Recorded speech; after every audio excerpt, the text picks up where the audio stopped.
I mean, he better. Like, I mean, like this Von Zip. Like, nigga, give me. Yeah, I think Don King knew. He said, Don, you said, put that down, Don. We have to leave right now. And he escorted Don out and Don left the bag right there. No, Don got to lead the bag. Yeah, he got to lead the bag. He left and, you know, rest in peace, my brother Von Zip. And he was the one who first got me into eating, like, not pork and eating turkey.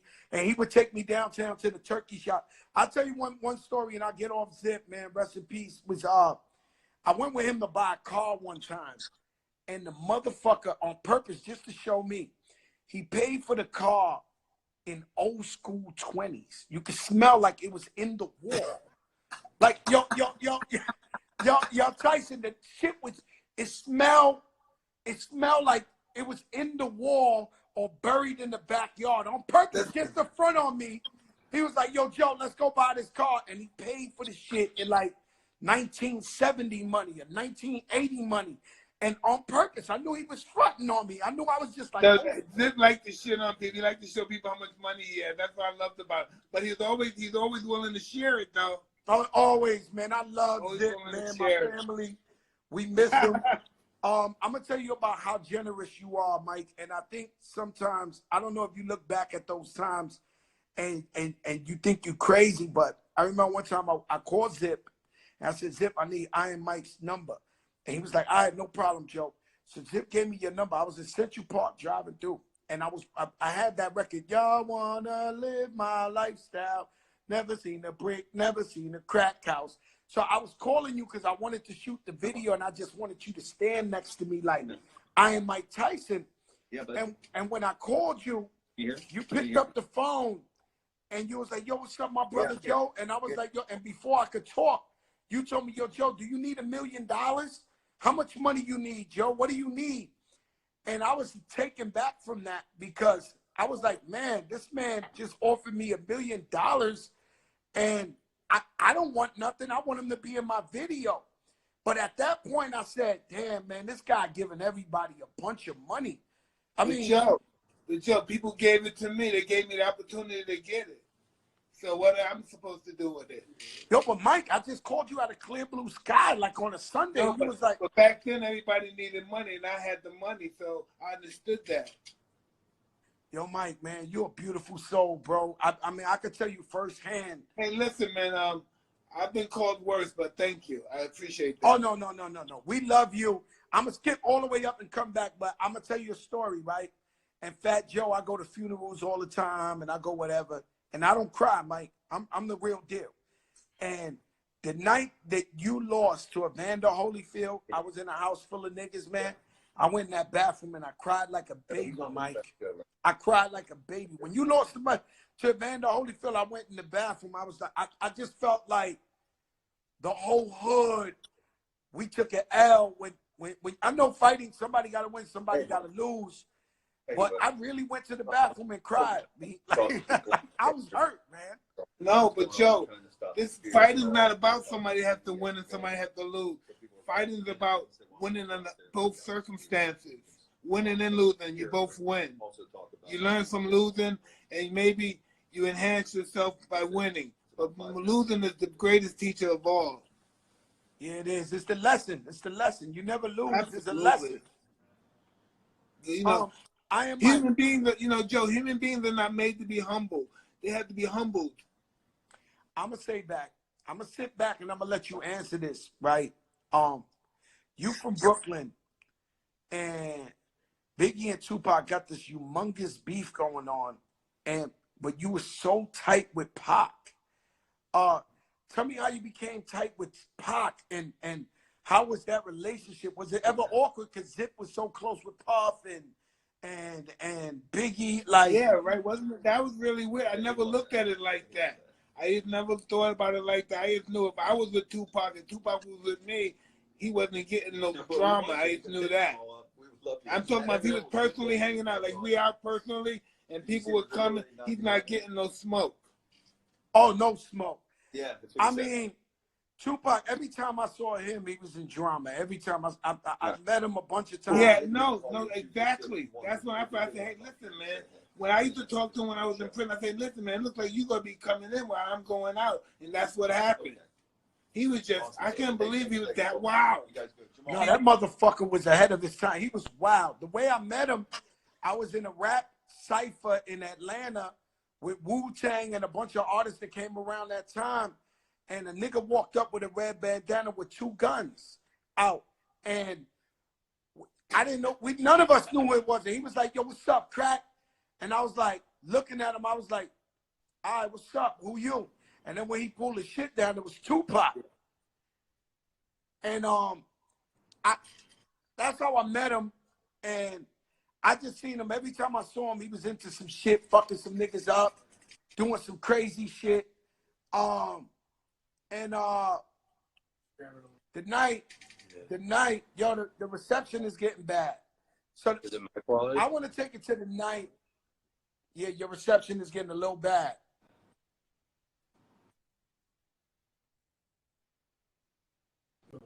Yeah. Yo, Mike, yeah, you gotta fix the Wi-Fi some shit because it's getting blurry. Back on. It got a little blurry. What you can say now? What night you want to go back to the night of the fight? Yeah, I want to get back to the night of the fight where Tupac passed away. He comes out the ring with you and he gets into the altercation. I mean, what was that like for you to hear Tupac got, murdered on the strip or shot up on the strip? Hey, listen, right? I just think this is just my personal opinion. That stuff, and I never said that all that stuff was planned in advance, man. Yo, Iron Mike, so you believe that all that was plotted before any fight, any shit that ever happened? No, I believe, but I know not that, but I believe the fight was the opportunity for it to happen. Could you elaborate? I don't understand. Like, I just believe that was the opportunity. That was the perfect opportunity for something like that to happen. Because everybody from all over would meet up in the same place. Everybody knew everybody was going to be there. And the people that wasn't there because they knew who was going to be there.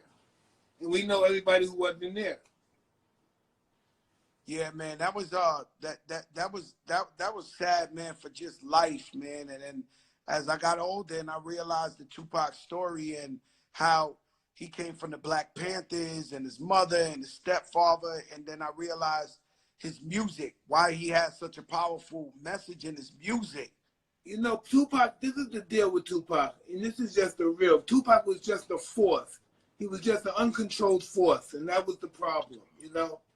He was powerful, and no one can control him. Yeah, he wouldn't let nobody control him. He wouldn't let nobody control him. Rest in peace, Pot.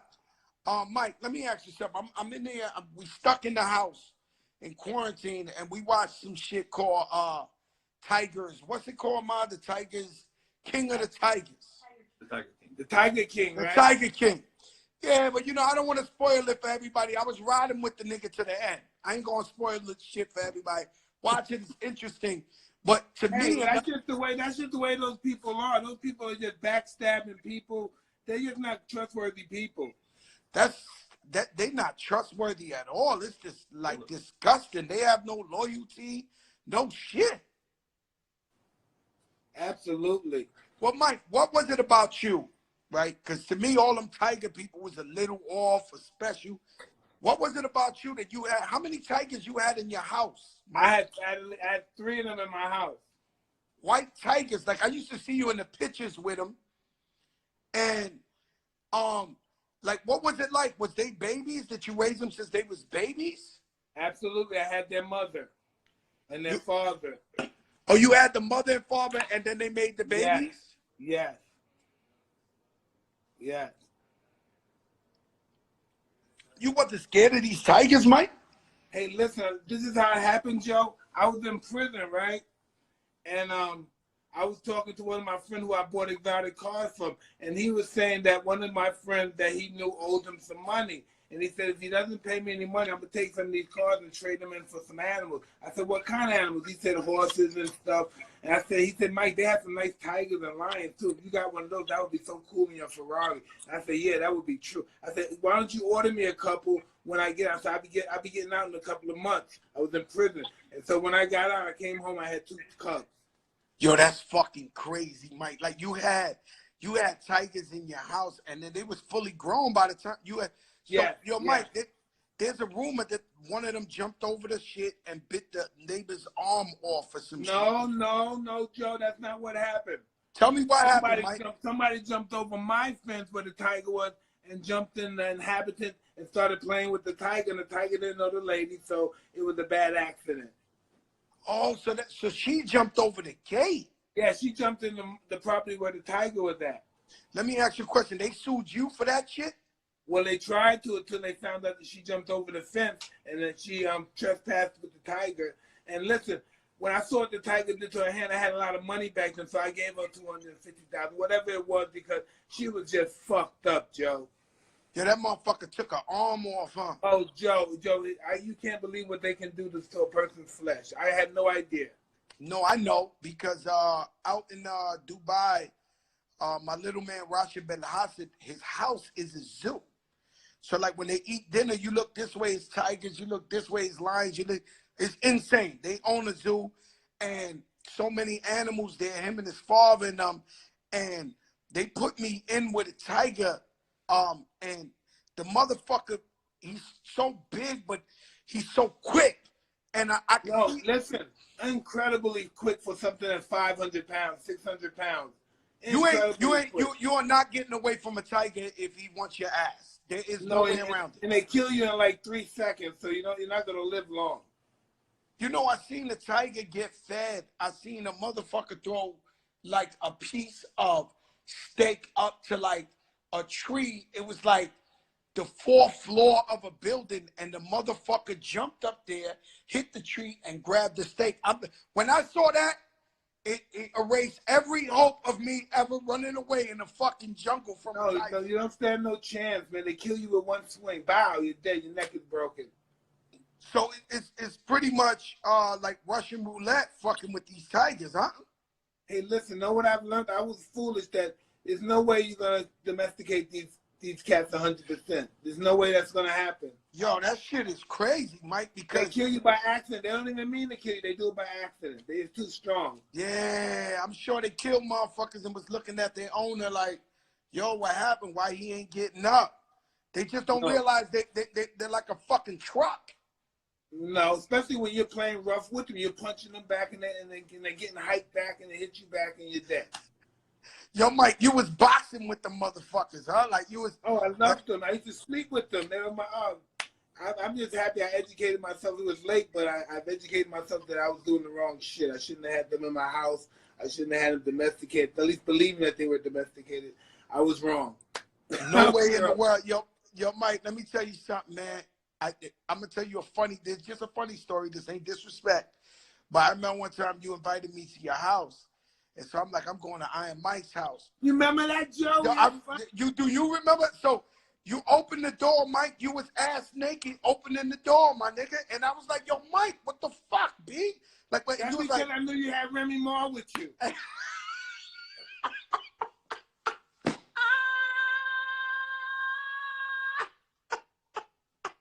Yo, Mike! I knew you had Remy with you, and she wasn't married back then. So and neither was I. Hey, yo, Mike, you opened the door ass naked. I'm like, yo, Champ, man.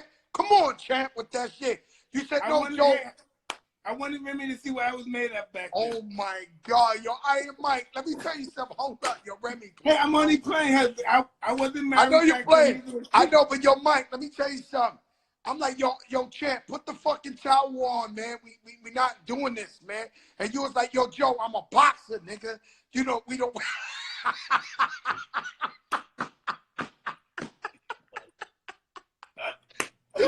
Oh, man. Yo, and let me tell you, you wasn't married, but I'm gonna tell you some shit. You gave me a tour of the house. Every fucking room had a chick in the jacuzzi, in another thing. Yo, I could not believe this shit, Mike. Like, every room we went to, I was like, oh my God, hey, yo, Mike, every fucking room. I'm like, Jesus Christ. I was young at one time, Joe. At one time, I was young, Joe. I was young. Oh, yo, Iron Mike, yo, I could not believe the shit. And I remember you said, could I go there or leave this story alone? Hey, I'm a little nervous now. All right, fuck it then. Fuck it, I ain't going there. They heard enough. Hey, yo, Mike, they heard enough. Fuck it, man. Fuck it, man. I love you, Joe. Hey, yo, Mike. Hey, yo, Mike, you crazy. Let me tell you something. Two nights ago, I had Amber Rose on the Fat Joe show. Oh, man. No. They won't let her be on my show, man. Why don't they let people like that on my show? I get mystics, I get politicians, I get superstars, I get billionaires. I don't get no chicks. No, I'm going to set it up. I know her well. Thank you very much, Joe. No, I got you. You know you my brother. Me and her good, and me and I'm pretty cool and stuff, but she never wanted to be on. I never had opportunity. I set it up. I got the hookup. But check this shit out, yo, Mike. She was on here, you know, she just got tattoos on her face and shit. And I was like, yo, Amber, what the fuck? You got tattoos on your this girl, one of the most beautiful girls in the world. And then it led me to think, you the first motherfucker I know in the hood with a tattoo on your face. And I'm saying, well, Joe, I'm the first real unadulterated savage you really ever met. You know, you just don't know that yet. No, I know that. You know, No, Mike. I know. I'm not confused, Mike. So I think our faces like our tattoo. I think we're all tribal, and I think that's our instinctive, ancient instincts to tattoo our face and our bodies. So you said to yourself, you just woke up one day and said, "Fuck it, I'm gonna get a tattoo on my face." Exactly, 100%. That's it. You just said, "Yo, let me go get a tattoo. I don't give a fuck." No, I did it from a spiritual perspective. Every time I see you talk like if we come from a different life or we're passing through, and somehow you damn near are a philosopher. No, that's not true. We are just passing through, but on our journey passing through, we start to reflect on our past that we can't understand. Like me, I get scared when I'm by mountains and I see big birds, and I swear to God, in my last life, fucking, I must have died by some mountains and some birds fucking picked my shit or something. I don't like the shit. Like, no, maybe you were in the mountain when you before in another life. Real shit. Like, I swear to God. No, like, really. Imagine if we come back and we're reborn to a rock or something, and we're watching the world go by. Hey, let me tell you something. If you come back and you born like my dog, that motherfucker eat filet mignon all day, and I rub his fucking stomach for 5 hours straight every day. He got a sweet life. Yeah. You never know. He could be one of our grandparents or something. We don't know. Man, yo, Iron Mike, let me tell you something, man. I said, oh, I know what's a good one, Mike. The other day I seen the fight of the year. Who? Tyson Fury and Wilder. Well, that was the most. I was there, dog. I was at the fight, dog. I know, and you told them, yo, I can't go against Tyson Fury. His name is Tyson. Yeah, father named him after me. Wow, and I didn't know that, Mike. So that's different, right? That's part of that spiritual tattoo, and that's like, yo, he's one of yours. Like he's How the fact that somebody name somebody after you and this guy becomes heavyweight champion? He just wanted to name him to be a tough guy. Let me tell you something. That motherfucker is elusive as fuck, and he hit hard as fuck, Tyson. He's different, man. He's really 6'7", 6'10", but he's really elusive. He's a boxer. And, man, I just wish him the best of luck. Deontay Wilder could still make a lot of money, though. He shouldn't feel sad or discouraged. He should continue to go out there and fight with a lot of zest and confidence. Now, he feel like he's giving up. Oh, my life is over. I made $90 million so far, but my life is over. I lost. Oh, God, I want to die. Grow up, man. Let's just keep going through this until it's really over. Man, I think he's confident and he hits hella hard, bro. I've been in a couple of his fights.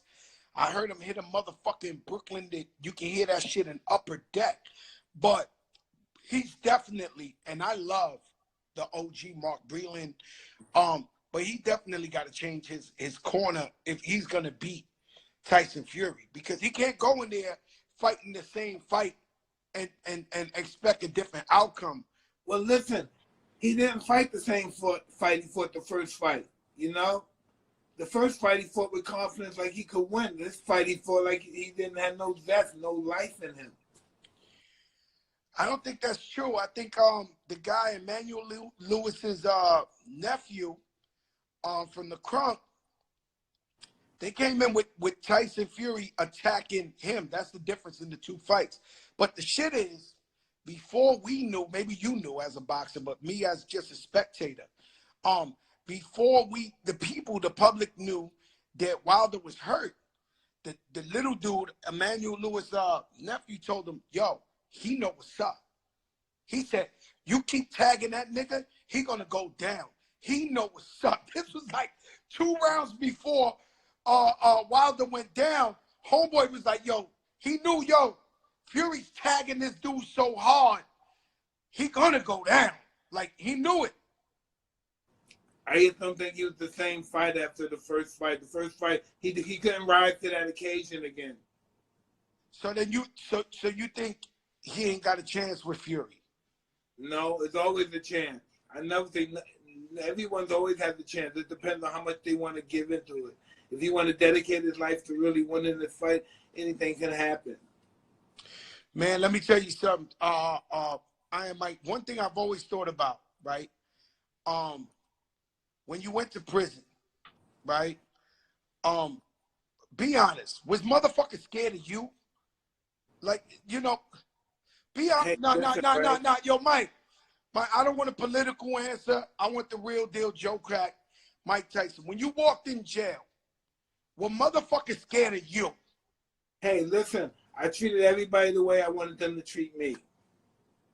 And that's just how it was. But they were scared of you. That nobody wanted to go head up with you. No, they weren't scared of me because listen, when those guys when you go to prison, right? And this is because I've never been to adult prison after I became famous, became champion and stuff. I've been juvenile, Rikers. I've been to Sparford and upstate New York and all that stuff. I've never been to Rikers Island to adult. So when I went to adult prison, then I realized something different. When you're in prison now, right? Today, if I go to prison right now, anybody go to prison right now, one guy goes to prison right now, and you got to beef with one guy, you're not fighting this one guy. You know oh, no, that's right? a fact. And they got knives, and they got... one guy. So yes, I wouldn't have a chance if I got into a beef with somebody. So it all came down to respect. Yeah, I mean, this guy, Big Fendi, fabulous manager, keeps hitting me every 10 seconds telling me to tell you, what's up, I am Mike Tyson. Yeah, listen, I used to live, me and him used to live in the same building in the 70s. Big Fendi? Yeah, what do you mean Big Fendi? I knew Big Fendi when he was in his mother's belly. I mean, yeah, that's what I'm saying. No, I know his mother, Brenda. What do you mean Big Fendi? I know Little Eric. You know Little Eric. Eric yeah. B is on the check-in. Eric B is hitting you up right now. Be Real from Cypress Hill. Everybody loves you. Everybody's checking in. Yeah, I might. Let me tell you something. You know, Fendi. I say Fendi. I've known Fendi. He's the oldest person I've known in my life that's still alive. For real? Yeah. That's crazy, bro. No, I know Fendi. I think of him every day. I think about him. Just because of that. Forget of what he's doing now. Just because I knew him when he was a blue, snotty nose little baby. I knew him like this. You know, that's how Melly Mel and Mr. Ness and all them know me. They know me as Little Angel, not Fat Joe. To this day, when they see me, they call me Little Angel. I know they're so proud of you, too. They must be so proud. Oh, no, they're proud of me. But, yo, Mike, you know how I give it up to you.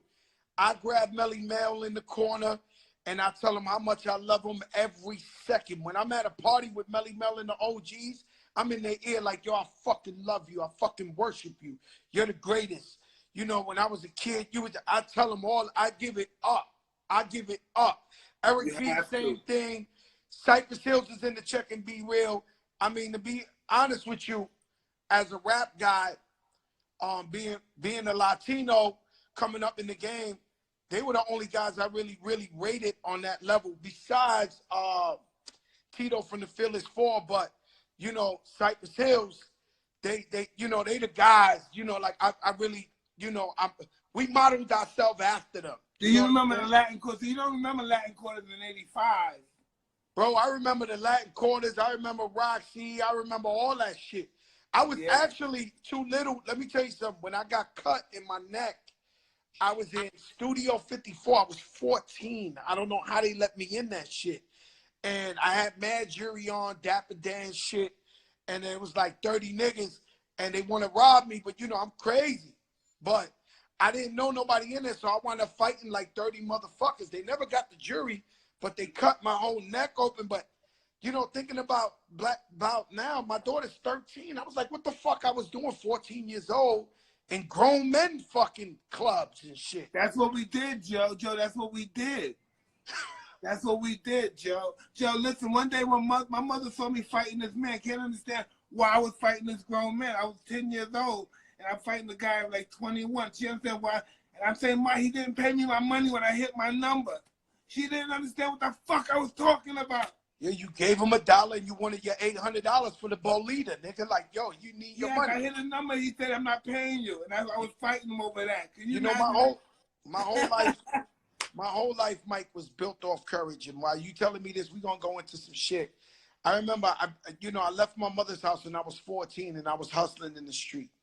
And I had a girl live next to me. Her name was Little Maria. She was like my sister. She was going out with this dude.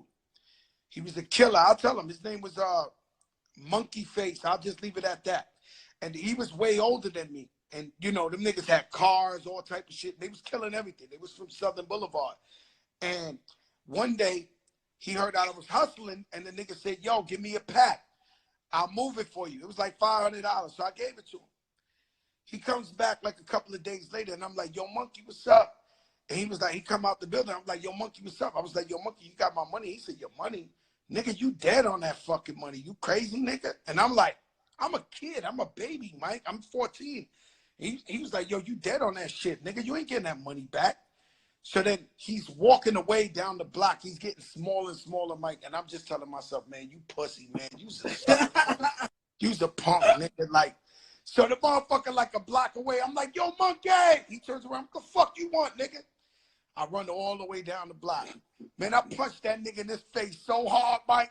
I fucked that nigga up 14 years old. I was stomping the nigga out. Like, I mean, I think life is all about courage, man. Shout out Mo Landry on the check. Life is about courage, and like you said, there's no failures there. God is always preparing us.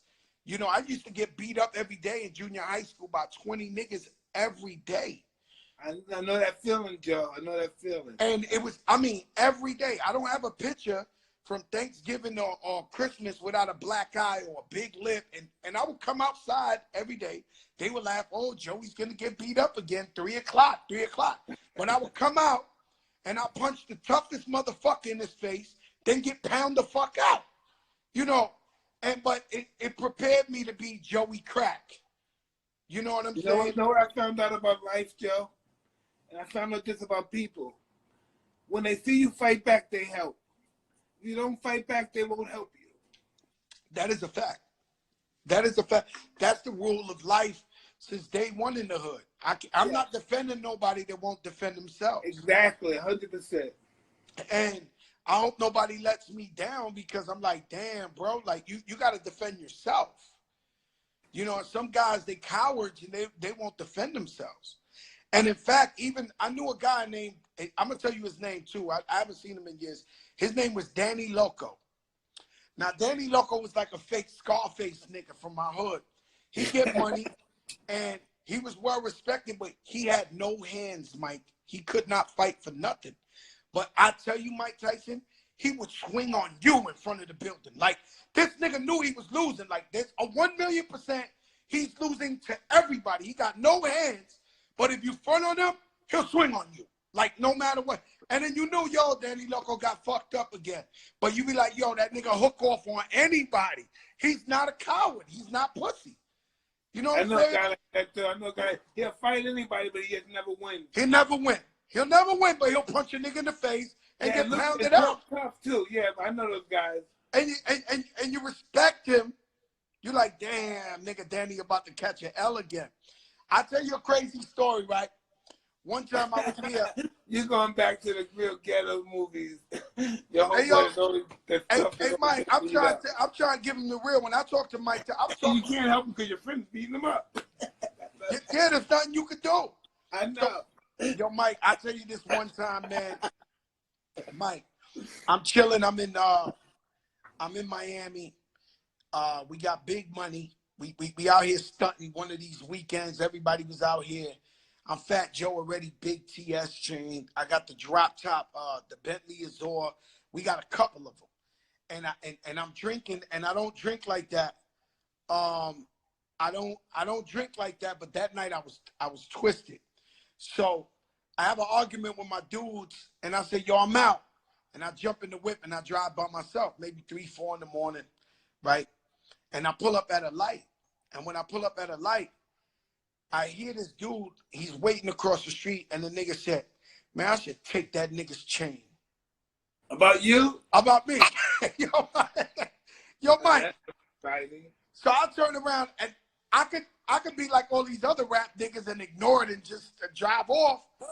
But I get up and like, nigga, who the fuck you talking to, nigga? Like, what? He's like, yo, I'm talking to you. I pull a whip over, right? So I wrap up the TS chain, the big shit. I got from Jacob the jeweler, this big shit. Shout out Pristine. I don't, you know, Pristine's my jewelers now, but back in the day. So the nigga big. So I'm tipsy. So he walk up to me, and I hit him as hard as I can, Mike, as hard as I can. And the motherfucker laugh at me. And I wake up, and I say, holy shit, Joe, wake up. Fuck this drunk shit. You about to get fucked up, and then nigga gonna take your chain. And so I get it in with the nigga. We getting it in.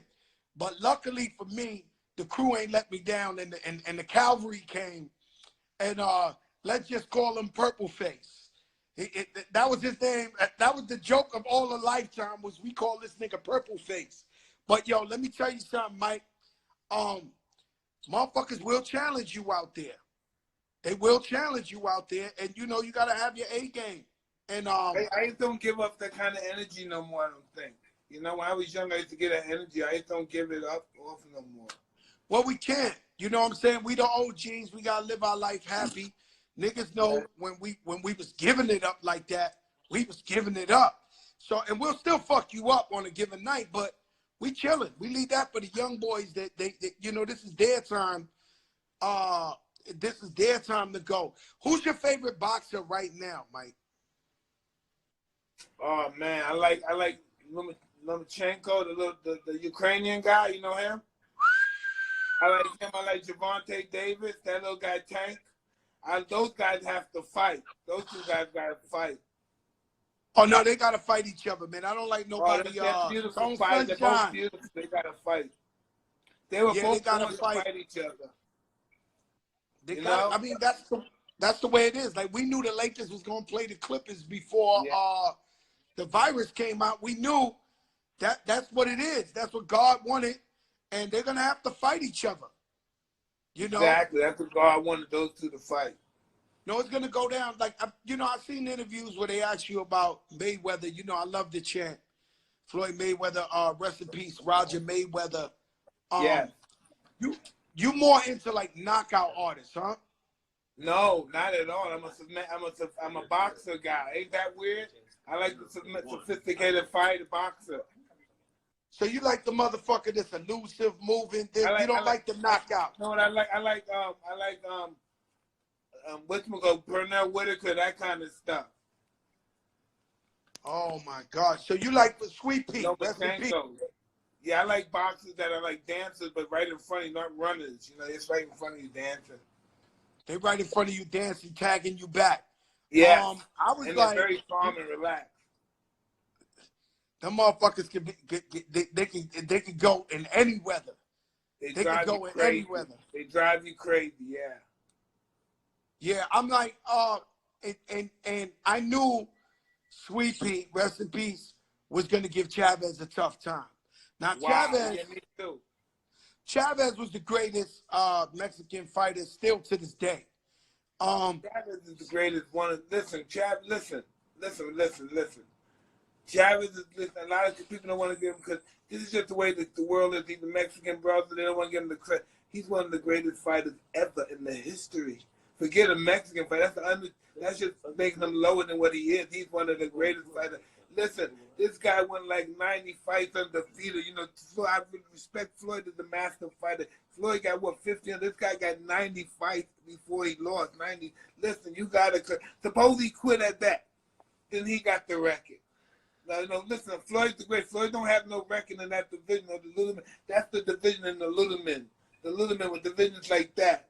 Him, Sugar Ray Robinson. Sugar Ray Robinson got 177 fights before he lost one. God damn.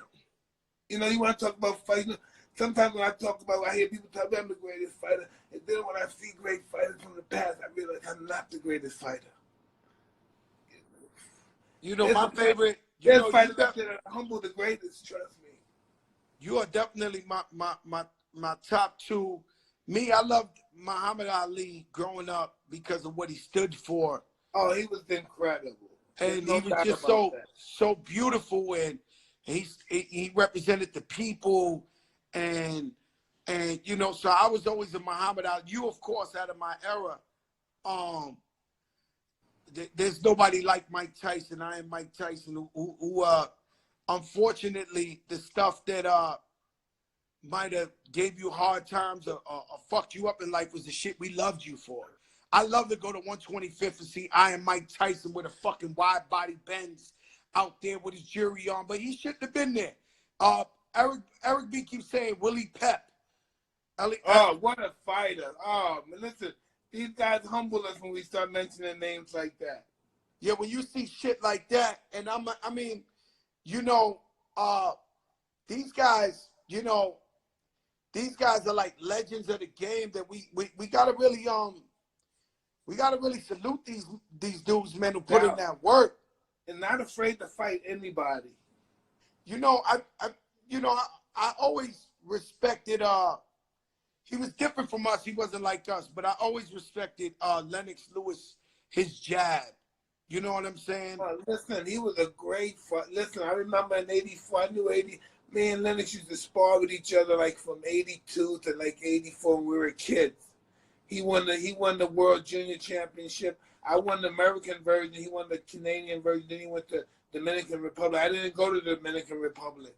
So he said that wasn't a great fight. So they said, who's the greatest? That guy from America named Tyson. So he came to America to spar me. Wow. I mean, so y'all had history growing up since you were 15. He was 15, 16, yeah. And I don't like to ask you the same shit every interview I ask you, but Cuss the Motto, man. Tell me about Cuss. Hey, it's hard to even articulate. He's a guy. Listen, I met this guy. I didn't know anything about fighting anything. I thought this guy might have been some weird dude. I had no idea. I never knew really a white guy in my life, only from institutions, from being locked up or the court system. And then this guy took me places I never dreamed I can go. Yeah, my brother Eve Rivera, man, who video director, now he's shooting power. He told me to ask you about Boy George. You remember Boy George on the streets? Yeah, I remember all those guys. I remember him. And man, who was the other guy he was with? He used to be with Ice. Ice. What was the Asian guy though? Peter Shue. He was with Peter Shue and all those guys. Peter Shue had all the parties uptown in Harlem and all that. You know, there's no doubt Boy George is a serious person. I don't care from his friends or his enemies. He was respected. There's no doubt about that. Yeah, Boy George was you know, I'll tell you a funny story. My story with Boy George. So I'm tearing up the Bronx, 14, 15. My age group, my weight class, I'm killing. I'm Saddam Hussein out there in the Bronx. Every part of the Bronx know my work. Like, I'm going crazy out there. Joey Crack, Terror Squad. And, you know, that's when I started hustling. And one time I'm on Brook Avenue, and a guy owed me like $100, so I'm chasing him around the car, beating him up. And then, like, 3 days later, so a car pulls up, a truck pulls up, and they see me beating up the guy. The guy pulls out. I don't really see his face. Then I'm in Cortland Ave, another side of the Bronx, and another dude fucked up like $100 or whatever, and I'm pounding him out, right?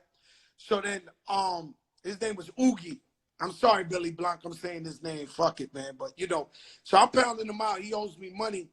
And out of nowhere is at night, there's a dude standing there. And he's like, yo, man, who the fuck is this little fat nigga, man? I'm tired of this nigga. So I look up. It's the same nigga who I seen in the truck. So I'm like, my man, what the fuck is up with you? And he said, nigga, I kill your family. Like, people didn't used to talk like that. So I'm only 14 years old, 15. I'm like, what? He's like, yo, I kill his family. So the guys who I'm chasing grabs me like, no, it's Boy George. It's Boy George. No, like, no, like. Yo, listen, Joe, right? Those guys, for some reason, when Scarface came out, those guys really wanted to live that life. I wanted to live that life. The rap. I wanted to live that life. My best friend ever in life, his name is Tony Montana. He's dead. And I would have finished that story, but I remember one time we got his name was Tony Montana, right? So my best friend ever, we used to call him Tony Montana. And I remember one time we got arrested by the cops, 42nd Precinct.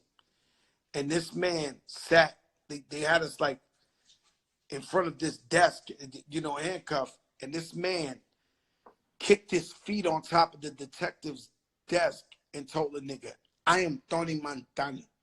You will be working in Alaska in the morning when this, in real life, I said, oh my fucking God. Like, I'm sitting on the side. Oh, we're going to get our ass whipped in this motherfucker.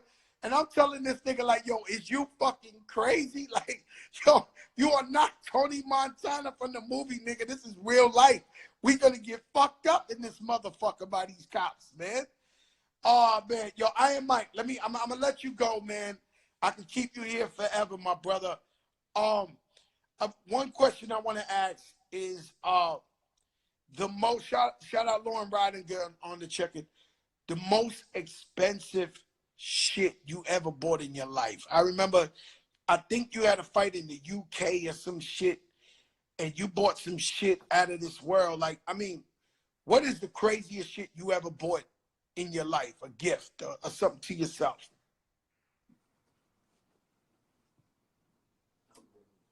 I don't know. I buy crazy. Look, I might buy a watch for $4 million, $2 million, something like that. But that's just, I don't know. But I never bought a really gift that, like a great house. I bought a house probably for $3 million or $4 million.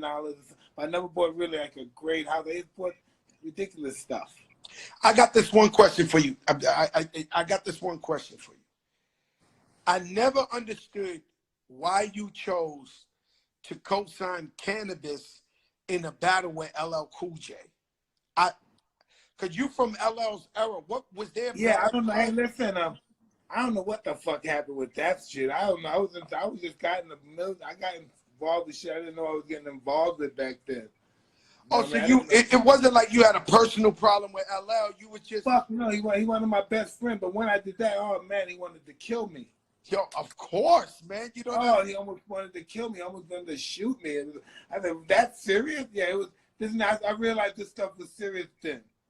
Man, let me tell you something. I was so you were just doing it. Fuck it. I'm gonna hype this shit up. Around, yeah. I'm just fucking around getting in the video. I didn't know this guy was gonna kill me after this video. Yo, Mike, man, let me tell you something. You can't do no wrong in my eyes. And let me tell you something. I went and I was so hurt when you chose cannabis side because, you know, LL, that's my idol. You know what I'm saying? So I'm sitting there and I remember LL, you know. Yeah, LL, like, I remember Heavy D came and said, Mike, what the fuck are you doing, man? I said, what? He's like, you fucking took it inside. I said, what? Fuck, I didn't know what the fuck I did. Yo, Heavy D, man, that's another. Yo, Heavy D, man, he's one of my idols. He influenced me, Biggie, Pun.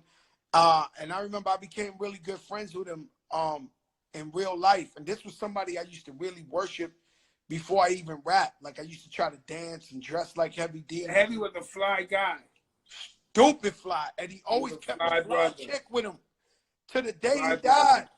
I remember I walked in Mr. Chow, and I can't tell you who. It was a famous actress chick, and she was all on his shoulder. And I was like, damn, Heavy D is like that. Heavy was one of those guys that knew what he wanted in life. He knew what he wanted from life.